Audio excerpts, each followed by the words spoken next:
Hello and welcome to the Cinema Slice. My name is Tony, and that is Chris Pinson. And today we're talking a little pizza. We're talking a little movies. We just got some slices from our good friend Maverick, not Tom Cruise. Oh yeah, and not James Garner. No, from our local gas station that actually has some awesome pizza. If you haven't tried it, Casey's, look out, because Maverick is here to stay. There's a new sheriff in town.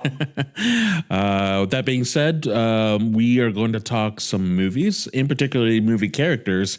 And I thought today, Chris, we should probably talk about who we think are the scariest, if not most iconic, movie monsters of all time. Okay. Maybe a top 5, if you will. Okay. And if you don't mind, I'm going to start it off with who I think, as a critique or to talk about this, I think it warrants that the said character or monster needs to have sequels. It shouldn't be a one-off. Okay. So it has to be a monster that was so good, so famous, he's got more than one movie. Yes, absolutely. And I mean, in a lot of cases, sometimes the sequels aren't as good, and that's the thing. But in other cases, sometimes the sequel is better than the original, and that's definitely the case, in my opinion, for Alien, or rather Aliens, or the Xenomorph, if you will. I was very, very mentally scarred from this movie, and not just from watching it, but I used to have reoccurring dreams. Bad? That bad, where basically it would be a different location every time, but the storyline would be the same. It's me and a group of either my friends or strangers. We are trying to get to point B, right? So there's the headquarters, then there is what I call the hallway, where we're traversing, and then there's the final destination. What would always happen is that we would prepare for the battle to come, knowing that the alien was out there. Okay. We would get to the hallway, and the alien would pick off all of my friends or all these strangers one by one until I'm by myself and being chased. And then I'd ultimately end up in the final room, the final destination, which was always the egg room, where I would see the egg there. And I just keep staring at it and keep thinking, oh no, it's definitely hatching. And it always opens up. And then when it opens up, I always take a look inside, and then I wake up. And I would have that same dream, but in different locations, as in this would be my high school, this would be my house, this would be a strip mall that I haven't been to in forever, this would be my college dorms.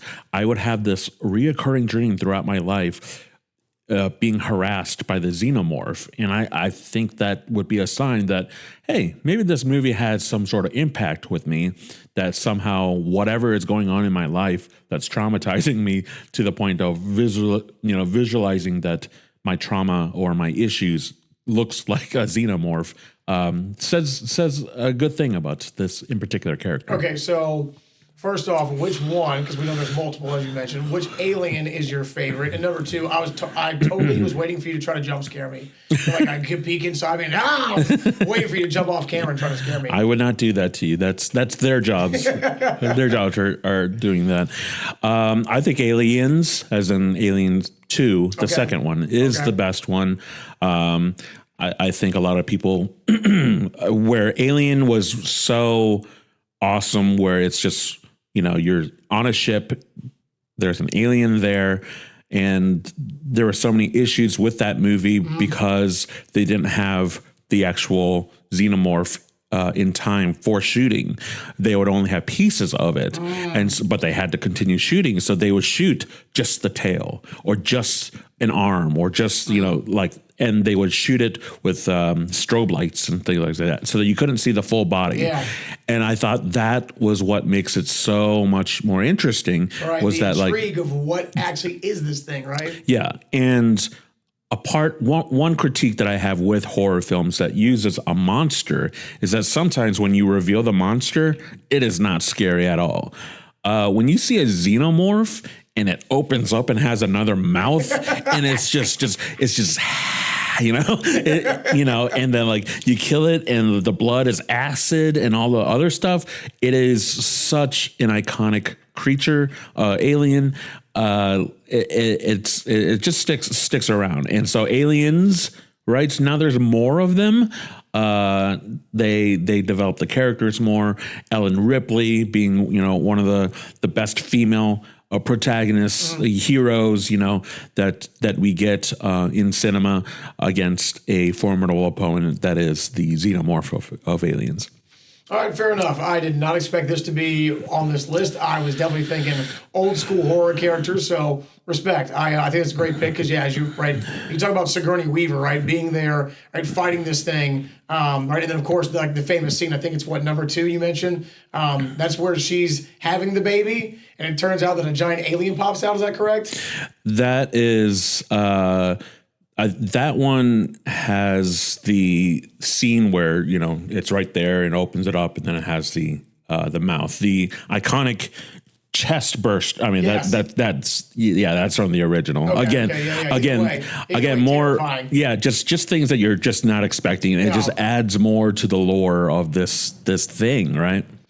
Yeah, good choice. Okay, I respect that. Again, a little bit off the wall from what I thought, but good point. You made a good case for it. Okay, what are you thinking?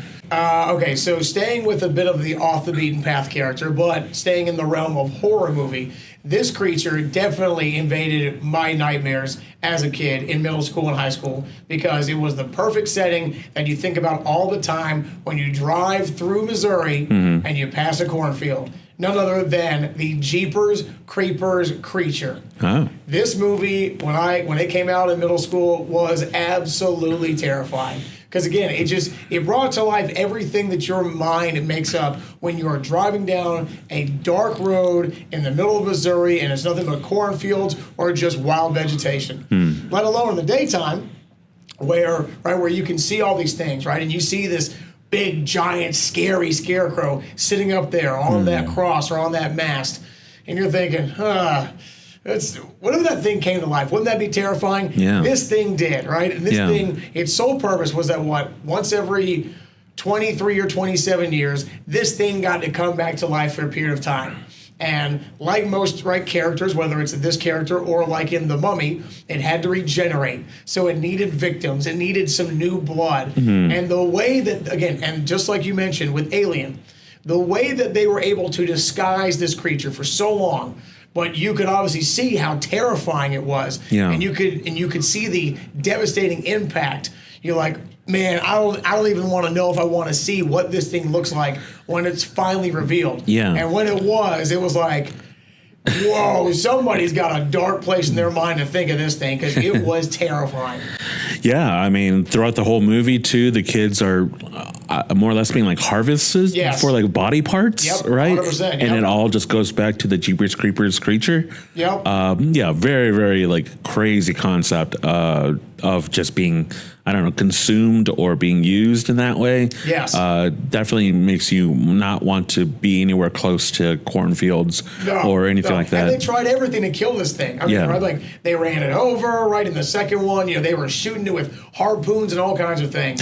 But this thing is just, again, it was from the different planet or a different universe or whatever you want to call it. Yeah. This thing could not be killed. And again, the fact that it went from some random town chasing 2 kids to attacking a full busload in the second movie, and again inflicting such crazy, insane damage. It was like, man, again, whoever thought of this stuff, you got some dark crevices in your mind you explore. Jeez. But again, right, the catchy theme song, of course, the 1950s Jeepers Creepers. Yeah. Where'd you get those peepers? Yeah, it was perfect. Do you have a favorite movie out of those, or is it the original? I would say the original, all right, just because, again, right, the second one, you knew what it was. The first one, like Alien, you had no idea what it fully looked like. You had just heard the dialogue of the stories and the lore, and, you knew that it was evil and it could do some damage, but when they finally showed this literally goblin from hell, basically. You're like, yeah, I don't ever want to see that thing in broad daylight. By the way, true story. So I came from Gainesville, Florida. About an hour southwest of Gainesville is a town called Dunellen. And there's a really nice golf course there called Juliet Falls. Well, as you get to the back nine of that golf course, one of the holes is a par 3. And when you look in the background behind the green, I was playing with the pro out there one time, and he goes, "Hey, you ever seen that movie Jeepers Creepers?" I said, "Yeah, why? What begs that question?" He goes, "Well, right behind this green," he goes, "in that field," he goes, "that's where they filmed a lot of this movie." So Jeepers Creepers, a lot of it was filmed in Dunellen, Florida. Wow, that's neat. So there you go. So that's cool. Well, in that same manner, if I could choose our next monster, also a creature or person that just will not stay down. Okay. That no matter what you do, they will continue to show up and harass you to the point where it then murders you and everyone around you. What a rosy picture you paint. Yes, absolutely. And I think it would be silly not to mention somebody like Jason Voorhees. Ah, yes. Yes, when you think Friday the 13th, you're definitely thinking of, well, actually, I always picture like the font, right? Like a picture of the box, the VHS box or the excuse me, the DVDs or whatever, but it's Jason. It's Jason is what you're picturing. I mean, that iconic hockey mask. Yes. Right. What's really crazy is that the very first one is Jason's mom. It's not even Jason. So mind blower there. Yeah. So building a franchise from there, I mean, honestly, I don't know if I have a favorite because a lot of them were pretty much the same movie, and it just keeps escalating. Yeah, I mean they're not too far off from each other. Michael Myers and Jason. So that's what I felt. I always felt like Jason was kind of like a little copycat, just adding a mask to the same character again. Right? Who never really ran after you, just kind of stalked you like Pepe Le Pew, and instead of trying to kiss you, he killed you. Maybe so. Probably smelled just as bad though. Maybe, yeah. I mean, look at that skin. Right? I mean, that's rough. Let's be honest, right? Michael Myers came from a lake. Jason looks like he came from a dumpster. I don't know. Well, I mean, unfortunately, Jason he was abused as a kid. You know, he was neglected, and was. It's a sad story of what happened to just because of those darn counselors were too busy getting some loving. They're too busy living. They were doing the Pepe Le Pew. They're getting busy living and then got busy dying. That's right. Yeah, that's what happened. Nice Shawshank for one. Yeah. Well, they got shanked. That's for sure. But yeah, Jason. I mean, there's nowhere you can go, and he keeps continuing because there's Jason in Manhattan. That's right. He's in space. Okay, look again. Between Jason going to space, Fast and Furious going to space, I was like, look, clearly we need to find a new final frontier, okay? Because everybody apparently can go to space in some stupid way. Yeah. And so, I think it's undeniable that Jason has to be on the list as one of the most popular slashers of all time, and definitely somebody you don't want to be in his crosshairs. Okay, question: did you see the movie, and were you surprised that Jason beat Freddy in Freddy vs. Jason? I did see the movie, and it's still open ended. I mean, Freddy winks at the end. Correct. So, who really won? Is it more so a draw where Jason thinks he won? Or the thing about Freddy is that you just can't really kill him. Correct. All you have to do is think, and he's back. Yeah. So, But that being said, I love just seeing the two probably most iconic slasher killers running into each other. So, yeah, definitely something that I know a lot of people wanted to see. But if you don't mind, I'm going to go to our next pick for something I did not want to see, saw, and was scarred pretty much still to this day. Do you say the word and give it away that you saw? Close. It rhymes with saw, but it's actually Jaws. What? Okay. So, despite me thinking that Jaws only had one good movie, the first one, because the other ones are pretty atrocious and just cash grabs, the very first one is just so good. Pure cinema. The very first blockbuster. Yeah. The film that made me deathly afraid of the ocean. Yes. Every person was deathly afraid of the ocean after this movie. And so it got so bad for me as a kid watching this movie that I would have to check my whole body before taking a shower or a bath to make sure that I didn't have any cuts. Because if I bled, I knew for a fact that a shark would go through all of the plumbing and just burst through the bathtub. Imagine you're acting when Street Sharks came out. Yes, that would not be Jawsome. That would not be Jawsome. That was the genuine fear that I had. And then even as an adult, going into the ocean and straying too far away from the shore, and even just being too scared to just look underwater and just seeing a silhouette of just something big, right? I mean, the fear of being eaten is obviously a very legit thing. Very real. And what eats people? Jaws in particular. Jaws. Now I know statistically sharks, they're romanticized in this like negative fashion. I totally get that. Unless you live in Australia, then they will in fact eat you as you try to surf a giant tsunami wave. Yes, I mean, but that's a thing. That's what we hear. When we think animals eating another person, I would think shark first and then maybe bear next or something like that. Okay, see, that's where you're misguided, my friend, because there was a movie that came out several years ago, like Jaws, that most people, especially in Florida, are all too familiar with. That would be Lake Placid, because fresh water, that's the gator that rules the fresh water, right? Yeah. Of course, salt water, it is the shark, right? Yeah, So I agree. This was a left field one for me. Yeah. But yeah, this definitely was one of those movies that, again, if you watched it nowadays, because filming and the way that the visuals look so authentic now, this does look very bootleg, if you will. This does look very animatronic. But again, for the time, these things that come out back then, this was like, holy crap. Could you imagine if there was this 20, 30-foot giant gray white out there that was just crashing through boats and eating people at will? Yeah. That was the beauty of Jaws. So yes, again, whether it's Jaws or like Anaconda or like Lake Placid, all these kind of movies that have this premise that truly could, right from obviously thousands of years ago, could be real. You're like, you know what? I would never want to set foot in the ocean if there really was a creature like that out there that we knew about.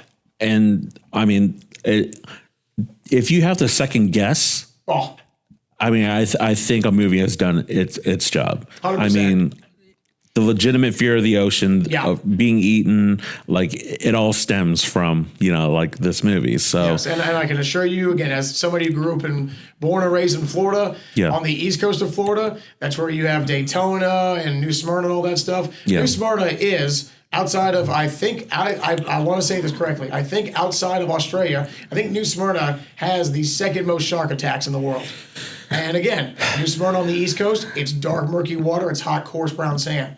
The west coast of Florida, the Panhandle, it's all crystal blue, it's all nice, it's all clear, you can see it. So that's why we say in Florida, the west coast is best coast, because you can see what you're walking into. On the east coast, where there's some waves and you can shred some waves, sharks looking to shred you. When you hear the dun dun dun, like again, just so iconic. And that's a cool thing about music, music and horror too. Like they do a really good job of setting a theme or a motif for your characters. Lines, right? Of course, those high tension clashing tones of the violin and various ghost movies. That stuff. It's so easy to raise the hair on your skin because you're like, what the heck is that? Absolutely. So I think for our number one pick, when we were kind of discussing, who we think is probably one of the top, if not the top. And we already kind of briefly talked about said character. I think we have to talk about that guy right there, Freddy Krueger. What's your history of Freddy Krueger? So I don't like Freddy, not one bit. He absolutely haunted my dreams after that TV went off. And I definitely thought I was going to die, and I can assure you of that. Okay, but here's something that's going to crack you up. So I will never forget this as long as I live. I was in 3rd grade. And so, the bus stop from my house was like, I don't know, probably a block or 2 away. And so a lot of mornings, I'd walk there. But if it was cold, my dad would drive me there and he would keep me warm in the car. So one particular morning, it's cold. So my dad and I are in the car hanging out, listening to the radio, whatever. The bus pulls up. I'm like, all right, Dad, see you later. I get out of the car. I get out, I shut the door. And as I shut the door, crouching right behind it was one of my best friends who lived a street away from me named Ryan Croto. And Ryan sat behind the door, and when I shut the door, he went, roar! And he was wearing a Freddy Krueger mask. And when I tell you, I jumped 100 feet in the air, and I went, and I ran around the car, and he chased me all the way to the bus. And I was crying like a baby as I'm running to the bus, like some kind of sanctuary, like the safe zone in Sorry.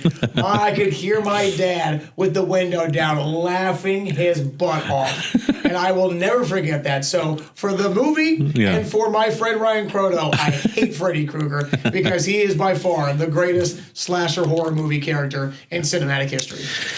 I absolutely love Freddy Krueger. And it is because of more so I was too scared to watch him as a kid. Oh, come on. I at least did that. Yes, you were braver than I, or dumber. We'll see. How did you read my mind like that? Because obviously the look right off the bat it's a hard thing to look at, and the fact that he's got the glove with the knives and everything like that, like just iconic imagery right off the bat.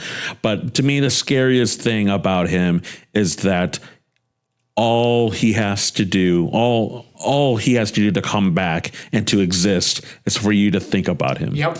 And that is such a clever idea for a monster. Yep. That despite that he might lose to a physical battle against Jason Voorhees, all Jason has to do is just remember that one time when I fought that guy in the hat. Oh, he's back. He's back.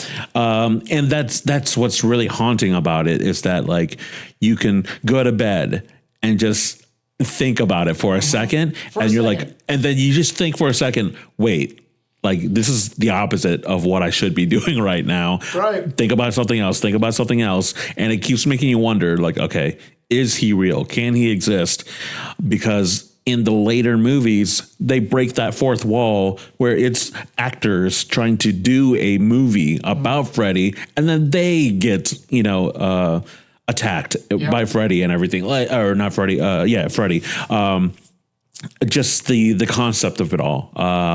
And I think it's just brilliant.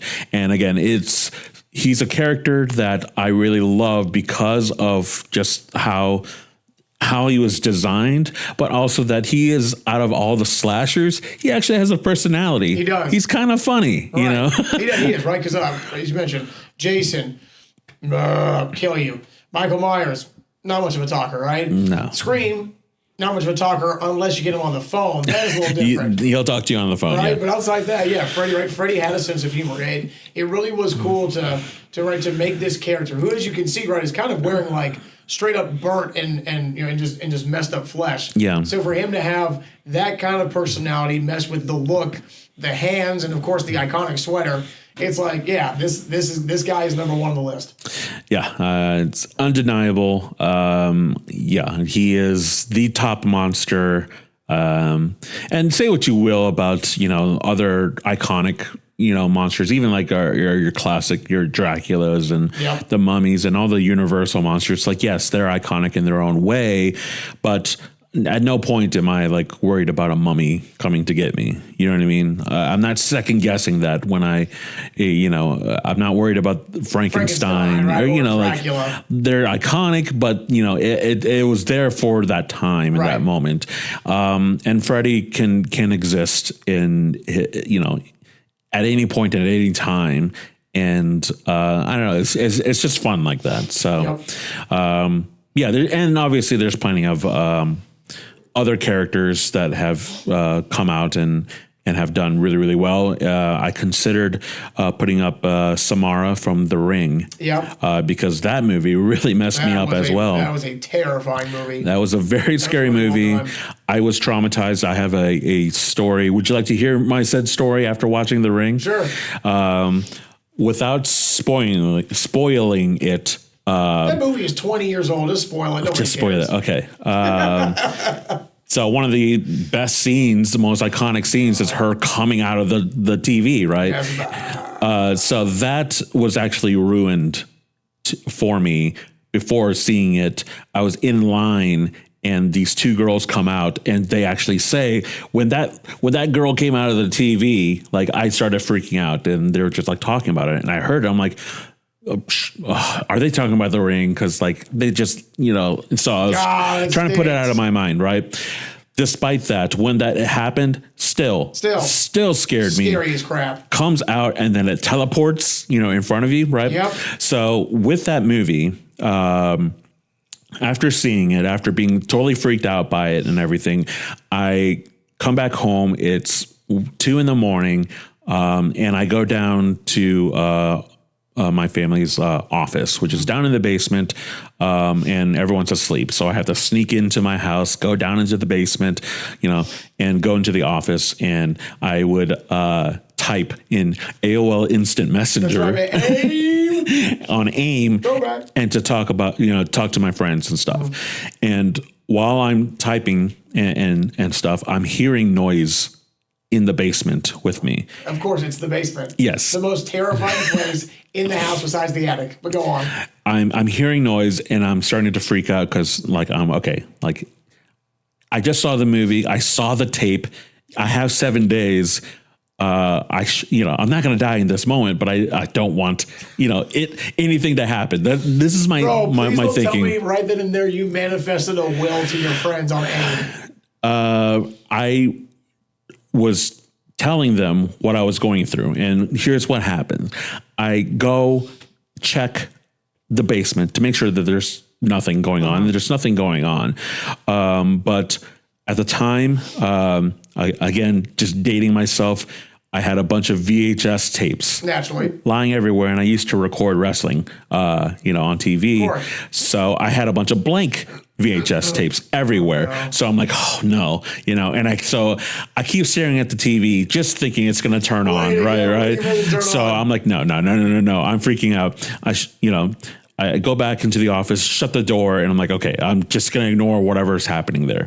And so I continue doing my thing, and I see a fly flying around in my room. And in the movie, there was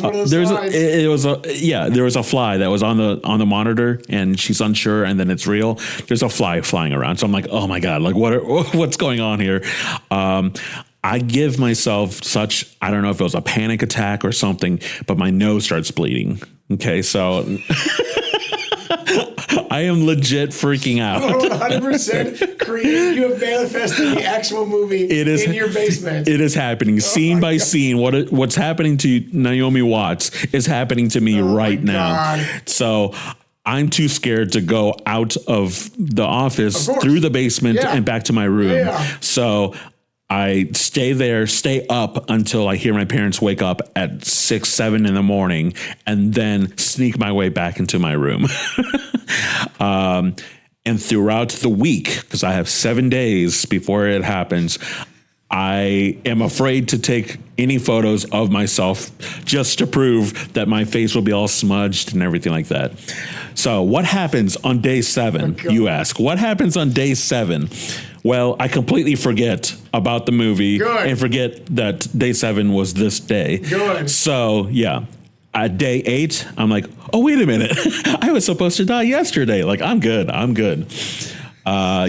Yes, I had a very hard time that very first night. So, I mean, I probably should have put that in. But here we are talking about a movie monster. So there it is. Samara, just as scary. That's great. That's a good story. All right. Oh God. So that was our movie monster show there. If you guys have any comments, any monsters of your own that you think might make the list as well, let us know in the comments section below. And final thoughts. Nope. Hopefully tonight we won't see any monsters or horrifying creatures out and about, but you never know when you go to downtown Springfield. Yeah, and it's October, so I think we're going to stick with sort of the, a horror or scary or spooky kind of theme for the month of October. If you've got any ideas, want to hear our opinions on certain things, or maybe recommendations for movies maybe we haven't seen before, let us know, definitely. So for Chris Pinson, Tony Nguyen, and this has been the Cinema Slice. We'll see you next week.